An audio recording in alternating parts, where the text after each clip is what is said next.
स्वागत है तमारू श्री सत्यप्रकाश विद्यापीठना ऑनलाइन लेक्चरमां। गया लेक्चरमां એટલે કે પાર્ટ 1 માં ચેપ્ટર નંબર 1 નું આપણે ઘણું બધું શીખી ગયા। હવે પાર્ટ 2 માં આપણે શું શીખવાનું છે તો જોઈએ આગળ।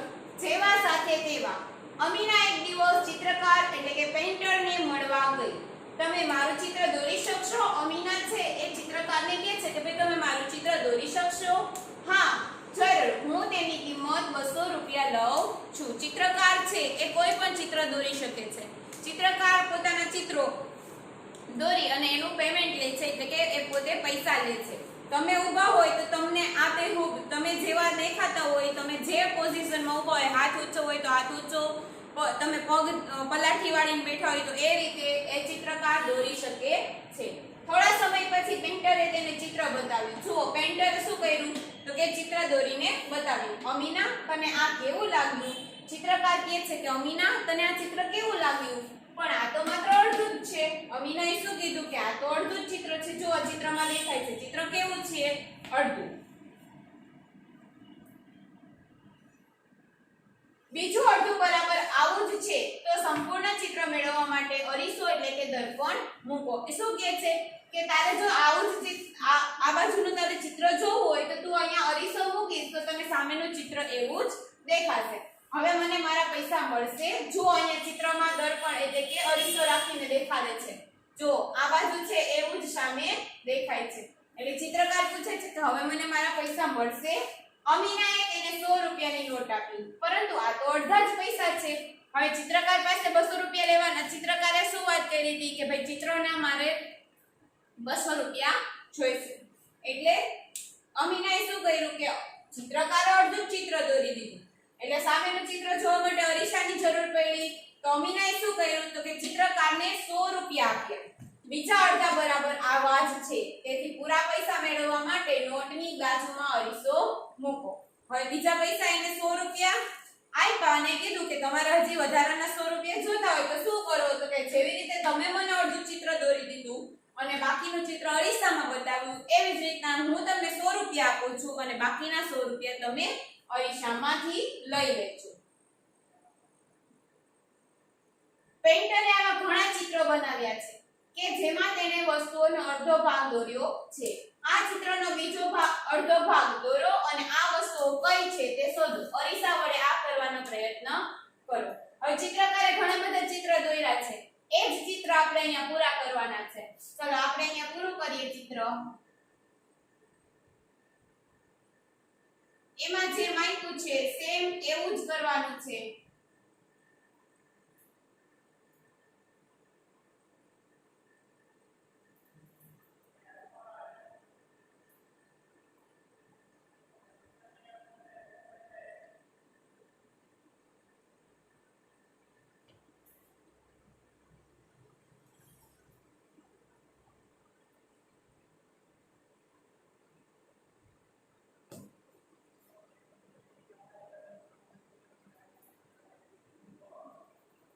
ચિત્ર જોશો એટલે તમને ખબર પડી જશે કે કયું શું બન્યું છે।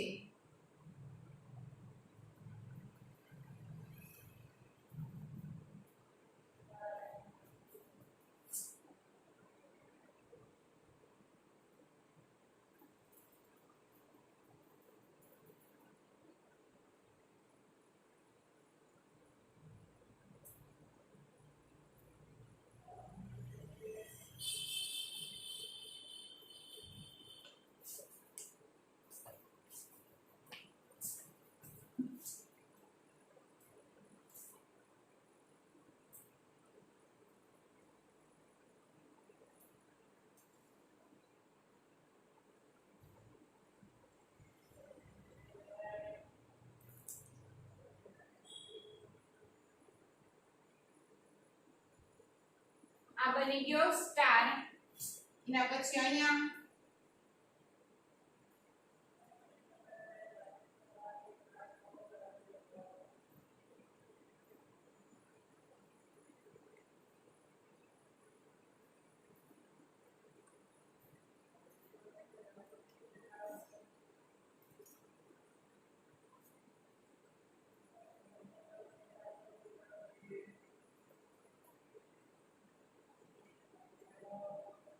બની ગઈ માછલી. ચિત્રકારે જે ચિત્ર દોર્યા છે પહેલું છે પતંગિયું, દીવો, બિલાડીનું મોઢું એટલે કે માસ્ક, સ્ટાર અને માછલી. તમારે આ ચિત્ર પૂરા કરવાના છે. એના પછી જોઈએ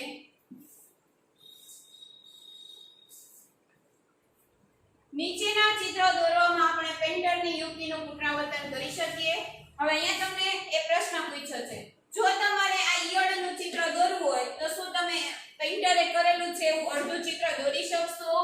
ના, ન દોરી શકાય. જો આમ અડધું કરો ને તો પણ ના દોરી શકાય, ઊભું કરો તો પણ ના દોરી શકાય, કારણ કે કાન ઉપર આવે છે. જો અહીંયાથી અડધું કરું તો કાન નીચે આવે નહીં, અહીંયાથી કરું તો મોઢું આવે છે તો પાછળ મોઢું આવે નહીં. પછી છે કપ.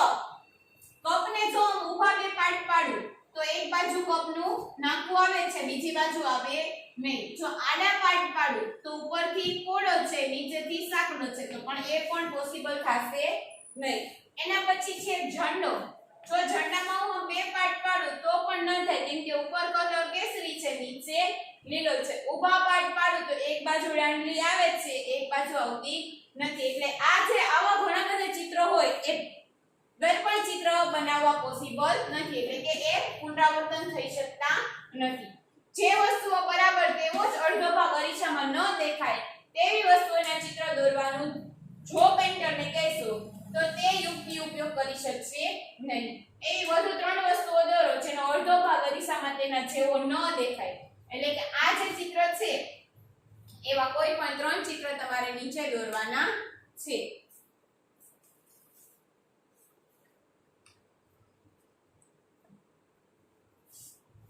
એના પછી છે દર્પણમાં અડધો ભાગ.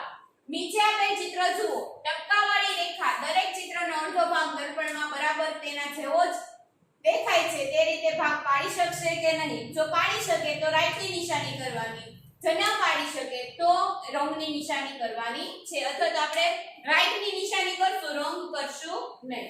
પહેલું ત્રિકોણ છે, જો અહીંયાથી હું આમ ટપકા કરું, અહીંયા આરીસો રાખું તો બે ભાગ સરખા પડશે, તો કે હા એટલે રાઈટ. બીજું ત્રિકોણ ઉપર પાર્ટ પાડું તો બે સરખા ભાગ પડશે, તો કે હા રાઈટ. પછી છે ત્રિકોણ, પણ જો એમાં વચ્ચેથી ટપકા આપેલા છે તો બે ભાગ સરખા થશે નહીં, એટલે આપણે અહીંયા કાઈ કરશું નહીં. પછી છે ચોરસ. તો ચોરસમાં જુઓ આ ભાગ અને આ ભાગ બે સરખા દેખાય છે તો એમાં ભાગ પડશે, તો કે હા રાઈટ. પછી ત્રિકોણ ઊંધું આપેલું છે એમાં પણ બંને ભાગ સરખા દેખાશે એટલે રાઈટ. પછી આપેલું છે ઝાડ. તો જો એક બાજુ થડ આવે છે, ઉપરની બાજુ થડ આવતું નથી એટલે એમાં ભાગ પડશે નહીં. હવે એવી જ રીતના આલ્ફાબેટમાં બી. તો બી માં બંને ભાગ સરખા પડે છે, તો કે હા રાઈટ. ટી બંને ભાગ સરખા, હા રાઈટ. પછી આકાર આપેલો છે શંકુ આકાર ટાઈપનો, તો એના બંને ભાગ સરખા છે ના નથી એટલે એમાં કંઈ કરવાનું નહીં. પછી લંબચોરસ આપેલું છે, ગ્લાસ આપેલો છે, તો ગ્લાસમાં ઉપરનો ભાગ પોળો છે, નીચેનો સાંકડો છે, તો એમાં પણ કંઈ આવશે નહીં. પછી પાંદડું. તો પાંદડામાં બંને ભાગ સરખા થાય છે. આલ્ફાબેટ એમ બંને ભાગ સરખા થાય છે. ત્રિકોણ બંને ભાગ સરખા થાય છે. પછી એરો આપેલો છે એના પણ બંને ભાગ સરખા થાય છે. પછી ચોરસ નાનું અને મોટું બંને ભાગ સરખા થાય છે નહીં, એટલે આપણે કંઈ કરશું નહીં. પછી લંબચોરસના બે ભાગ સરખા પડે છે એટલે એમાં રાઈટ. આ રીતે આપણે રાઈટ અને રોંગની નિશાની કરી શકીએ છીએ. એના પછી બીજા કેટલાક વધુ ચિત્રો દોરો. અહીંયા તમને જે જગ્યા આપેલી છે એમાં તમારે ચિત્ર દોરવાના છે. આવા આકારો, અક્ષરો કોઈ પણ વસ્તુ તમે દોરી શકો છો. એના પછી ટપકાવાળી રેખાનો ઉપયોગ કરીને નીચેના ચિત્રને બરાબર એક સરખા દેખાય તેવા બે અડધા ભાગમાં વહેંચો. આ જે ચિત્ર આપેલા છે એને આપણે બે સરખા ભાગમાં વહેંચવાના છે. જો એ બે સરખા ભાગમાં ન વહેંચાય તો આપણે એને કંઈ કરવાનું નથી, એ એમ નામ લેવા દેવાના છે. હવે દંતીઓ, તો એને હું આ ઉપરથી વચ્ચોવચ્ચ બે ભાગમાં વહેંચી શકીશ. પત્ર, તો એને પણ હું ઉપરથી સીધી લાઈનમાં બે ભાગમાં વહેંચી શકીશ. 8, તો જો 8 ને હું આમ આડું કરીશ ને તો આ નાનું અને મોટું થઈ જશે, એટલા માટે આપણે ઊભી લાઈનમાં ટપકાથી વહેંચીશું. પછી કાતર, કાતરમાં પણ એમ જ ઊભી લાઈનમાં ટપકાથી વહેંચી દઈશું. પછી બટન, બટનમાં આડું અને ઊભું કોઈ પણ રીતે આપણે એને વહેંચી શકીએ છીએ. ઊભું પણ વહેંચી શકાય. હવે કીટલી, કીટલીને આપણે બે ભાગ કરીએ તો બંને ભાગ સરખા થતા નથી, એટલે આપણે એમાં કંઈ કરવાનું નહીં. પેન્સિલ, જો પેન્સિલમાં આડો ભાગ કરીશું તો એક બાજુ અણી અને એક બાજુ ઇરેઝર આવશે, એટલે આપણે આડો નહીં કરીએ, ઊભા ભાગ કરી નાખીશું. કપ, કપમાં જો ઊભા ભાગ કરું તો એક બાજુ કપનું નાકું આવે છે, એક બાજુ નથી આવતું. જો આડા કરું તો પણ એવું જ થાય છે કે કપમાં કંઈ થશે નહીં. પછી છે તાજ, તો તાજમાં ઊભું, ઊભા બે ભાગ પાડી શકાય. શર્ટ, શર્ટમાં પણ એમ જ ઊભા બે ભાગ પાડી શકાય. ખંડ, ખંડમાં પણ ઊભા બે ભાગ પાડી શકાય.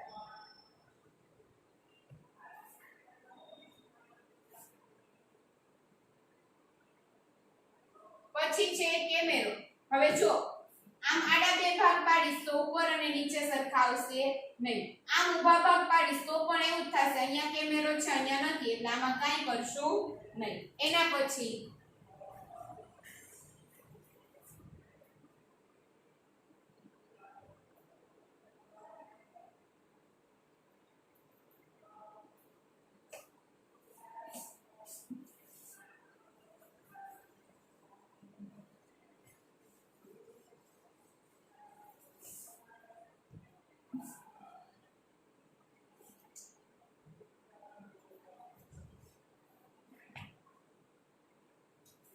પ્લેન, તો પ્લેનમાં પણ આપણે આમ ઊભા ભાગ પાડી શકાય છે. પછી છે પાણી, તો જો એક બાજુ મોટું ને એક બાજુ નાનું હોય છે એટલે એમાં કંઈ થશે નહીં. જો ઊભા ભાગ પાડું તો પણ આ બાજુ ગોળાય છે, આ બાજુ સીધું છે, એટલે બેમાંથી એકેય બાજુ થઈ શકશે નહીં. પછી છે ટુ, તો ટુમાં પણ એમ જ કોઈ ઊભા ભાગ પાડું તો પણ શક્ય નથી, આડા ભાગ પાડું તો પણ શક્ય નથી. ચશ્મા, તો ચશ્મામાં ઊભા ભાગ કરી દેવાના. પછી છે સુટકેસ, સુટકેસમાં પણ ઊભા ભાગ. ઇસ્ત્રી, ઇસ્ત્રીમાં કંઈ પણ શક્ય થશે નહીં. છત્રી, છત્રીમાં પણ એમ જ જો ઊભા ભાગ કરું તો એક બાજુ એનું ગોળાઈ આવે છે, એક બાજુ નથી આવતી, એટલે શક્ય નથી.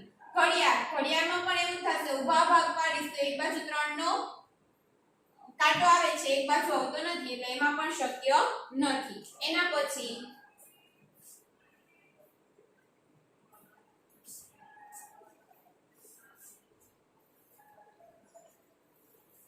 અક્ષરોના અડધા ભાગ પરથી તમે અક્ષરોનું અનુમાન કરી શકશો. હવે અક્ષરોના અડધા ભાગ આપેલા છે, એના પરથી આપણે અક્ષરનું અનુમાન કરી અને અક્ષર પૂરા કરવાના છે. તો ચલો આ અક્ષર કયો થશે આપણે દોરીએ તો ખ્યાલ આવી જશે. આ અક્ષર કયો બન્યો? એ. ચલો આ અક્ષર કયો બનશે? સી. તમારે બધાય આ જ રીતના બનાવવાના છે. પછી અહીંયા બનશે H, અહીંયા બનશે U, અહીંયા બનશે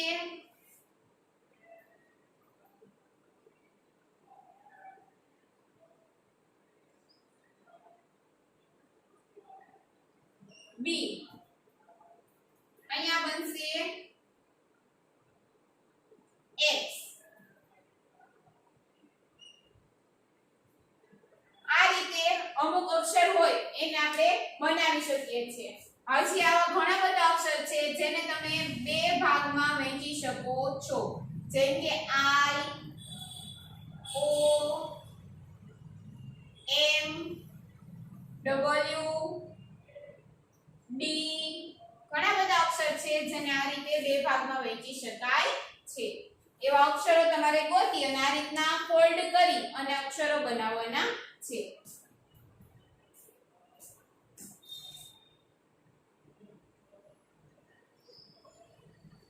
ચલો એના પછી આવા અક્ષરોનો ઉપયોગ કરીને આપણે શબ્દો બનાવવાના છે. અત્યારે આપણે શું કર્યું? અક્ષરોનો ઉપયોગ કરીને ખાલી અક્ષર જ બનાવ્યા. હવે એના જ આધારે આપણે શબ્દ બનાવવાના. શબ્દોના અડધા ભાગને જોઈને શબ્દનું અનુમાન કરો. ચલો જુઓ, કે આ બનશે સી, આ બનશે ઓ, એવી જ રીતના આ બનશે ઓ,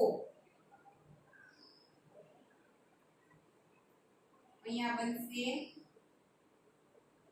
કે, અહીંયા બનશે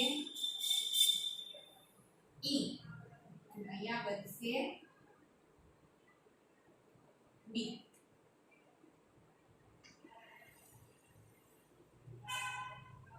તો આખો સ્પેલિંગ શું બન્યો? સી ડબલ ઓ કે ઈ બી, કુકડ એટલે રાંધવું.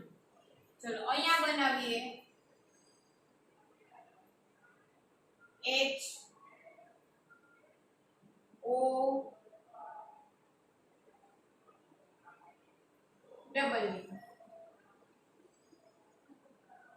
હાઉ, પછી અહીંયા બનશે W A x, wax, wax એટલે મીલ, અહીંયા બનશે બી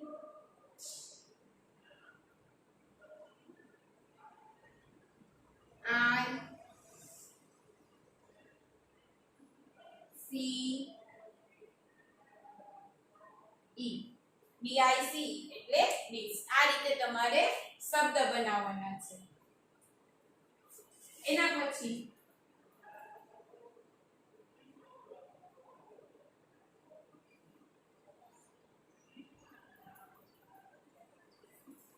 હવે હું તમને બિલાડીનું મોહરું કેવી રીતે બનાવી શકાય તે શીખવીશ. જુઓ, આમાં બિલાડીનું મોઢું બનાવવાનું શીખવેલું છે. હવે તમારે કેવી રીતે કરવાનું તો તમને અહીંયા ઇન્સ્ટ્રક્શન આપેલું છે. એક કાગળ લેવાનો, એને વચ્ચેથી વાળવાનો, પછી એક બાજુ ચિત્ર દોરવાનું. હવે ગળીને ખોલો અને આંખો અને નાક બનાવો. હવે તમે આ ચિત્ર દોર્યું એવું જ ચિત્ર સામે તમને બનેલું દેખાશે, તમારે બનાવવાનું સામે, બરાબર? પછી કાતરનો ઉપયોગ કરી અને એને કાપો.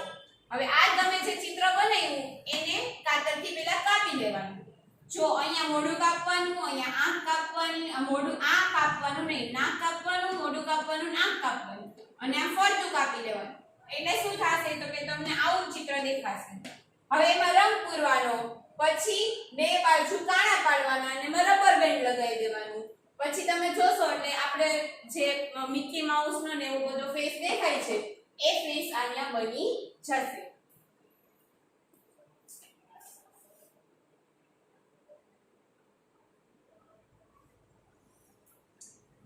નીચેના ચિત્રોની મદદ લઈને તમે આવા વધારાના મોહરા બનાવી શકો છો. તમારે આવી છોકરીનું, હાથીનું, હરણનું કોઈ પણ ચિત્ર તમારે બનાવવાનું છે. અહીંયા આ પ્રવૃત્તિ કરી અને બતાવવાની છે. હું તમને પ્રવૃત્તિ આપું ત્યારે આ બધું મોહરું તમારે 2 થી 3 જાતના મોહરા આવે છે એ તમારે બનાવીને બતાવવાના છે. ચલો અહીંયા આપણું ચેપ્ટર નંબર 1 પૂરું થાય છે.